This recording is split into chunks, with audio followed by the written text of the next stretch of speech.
इस दवाई के दो काम होते हैं, एक तो इन्फेक्शन को ख़त्म करना, दूसरा स्टेलाइजेशन करना। ये जो हमारे सामने देखें इंस्ट्रूमेंट रखे हुए हैं, इसका काम इंस्ट्रूमेंट को स्टेलाइज करना भी होता है और दूसरा होता है इन्फेक्शन को ख़त्म करना। ये दवाई कैसे इस्तेमाल की जाती है वो मैं आपको बता देता हूँ। देखें, इस दवाई का नाम है प्रोडेक्श्योर और इसके अंदर जो साल्ट होता है, यानी ये तो ब्रांड नेम हो गया, ग्लूटाराल्डिहाइड सोल्यूशन, ये सोल्यूशन होता है और इसके साथ एक ये आता है, इसको भी आप देख लें, इसका नाम भी यही है प्रोडेक्श्योर, लेकिन ये सोल्यूशन का एक्टिवेटर है। ये दवाई इसके अंदर डाली जाती है और फिर इसको हिलाकर इस दवाई को इसके अंदर डाला जाता है और इसको फिर खूब हिलाया जाता है। हिलाने के बाद देखें इस पर लिखा हुआ है कि इस दवाई के जो दो काम हैं वो दोनों काम इस पर लिखे हुए हैं।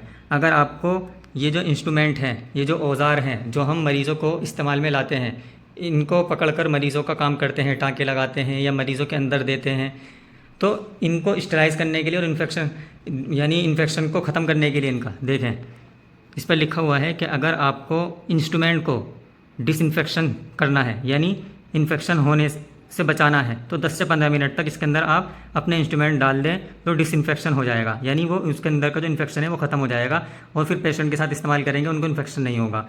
दूसरा ये है कि स्टेलाइजेशन, दूसरा ये स्टेलाइज भी करते हैं ये इंस्ट्रूमेंट को, लेकिन उसके लिए आपको 10 घंटे तक इसको इसके अंदर पड़ा रहना होगा डुबकी लगाकर, यानी ये पूरे डूब जाएं तो फिर स्टेलाइजेशन होंगे। और बता रहे हैं कि जब ये प्रिपेयर हो जाता है सोल्यूशन एक्टिवेटर डालने के बाद तो 14 दिन तक आप इसको इस्तेमाल कर सकते हैं।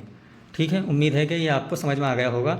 अब मैं आपको दिखाता हूँ ये इसके अंदर कैसे डालते हैं और कैसे इसको इस्तेमाल करना है। पहले इस दवाई को थोड़ी देर हिलाएंगे, हिलाने के बाद इसका ढक्कन खोलना है और ढक्कन खोलने के बाद ये दवाई जो होती है अंदर से वाइट कलर की होती है और ये जो इसका एक्टिवेटर होता है ये नीले कलर का होता है। इस दवाई के अंदर जब हम इसको डालते हैं तो ये दवाई भी नीले कलर की हो जाती है, जैसा कि आप देख सकते हैं।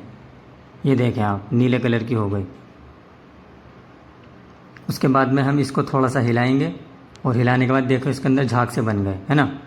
और जो इसके अंदर बचा हुआ है वो इसका NS डालकर उसको हिलाकर और थोड़ा सा इसको हिलाएंगे और हिलाने के बाद फिर इसके अंदर इसको डाल देंगे और डालने के बाद फिर जब ये दवाई बनकर तैयार हो जाती है तो इस दवाई को हम इंस्ट्रूमेंट के अंदर डाल देते हैं, भिगो देते हैं। देखें, फिर दवाई को इसके अंदर डाल दिया गया, ये देखें। ठीक है, अब दवाई डालने के बाद इंस्ट्रूमेंट को हाथ से नहीं निकालना है, बल्कि ये होती है चीटिल, इसके ज़रिए कोई भी औज़ार को निकालना होता है। ठीक है, इस बात का ख्याल रखें।